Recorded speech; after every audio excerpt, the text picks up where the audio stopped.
10 seconds to go. Start. Sir, the Essential Commodities Act was passed 5 years ago, and when the minister yesterday came with an amending bill, we expected that he would give us a brief report on the working of this measure for the last few years.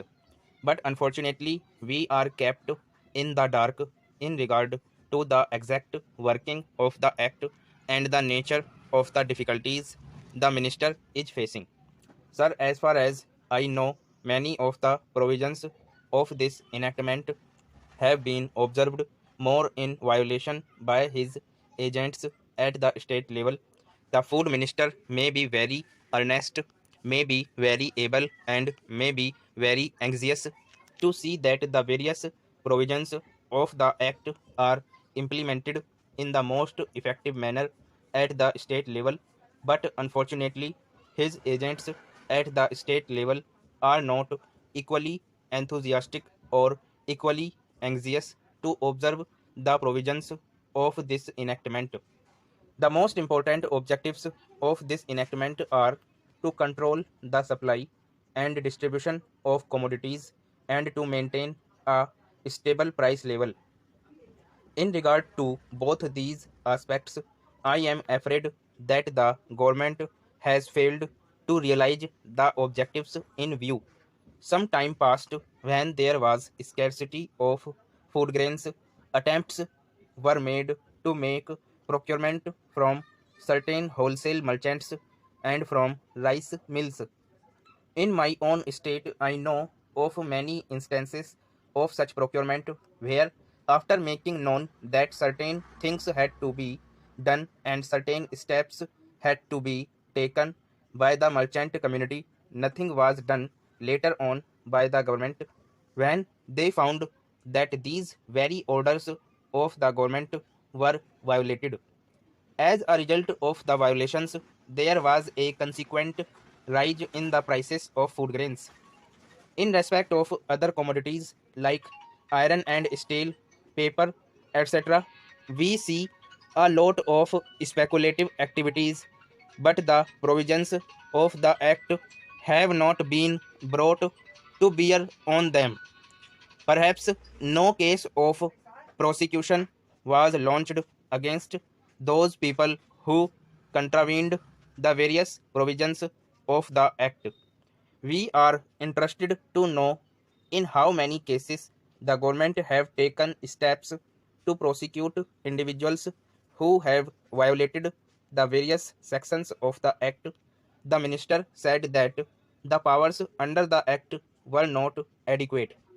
We sympathize with the food minister, but I want to know what action has been taken in this regard by the various state governments. In regard to amending provision, I want to know from the minister what would be his difficulty, even if minor offences are taken to courts of law. For instance, the Motor Vehicles Act deals with various offences, both major and minor, and various minor offences under the Act are taken to courts and people are prosecuted. What is the difficulty in taking these cases of a minor nature to courts of law? There, the people will have some safety that they will get a hearing, and if the offences are really offences, then they would be prosecuted.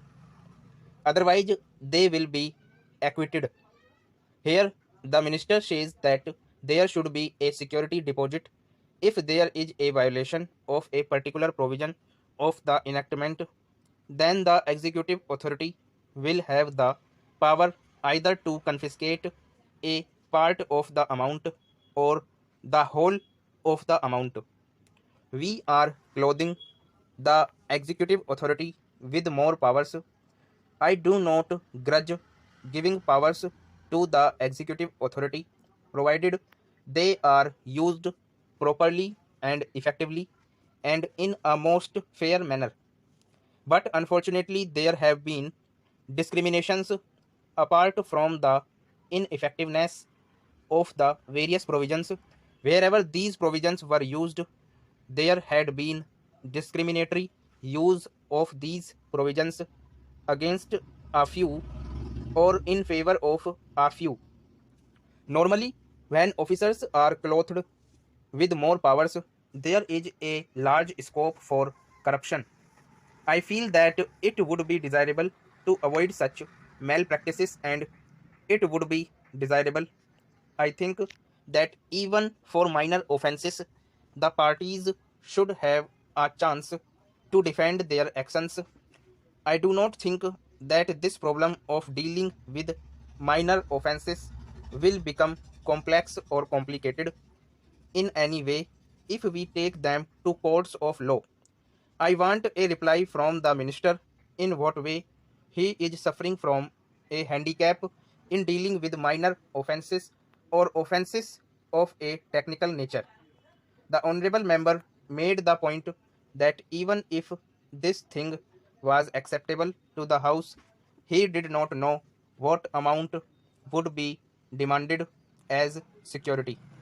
So the minister should tell us what amount is normally expected from a licensee in all cases and what the offences are which are of a technical or minor nature which he has in view. We are not told which are major offences and which are minor offences. Clarifications on these points are necessary. I wish that the act which came into effect long ago was implemented properly.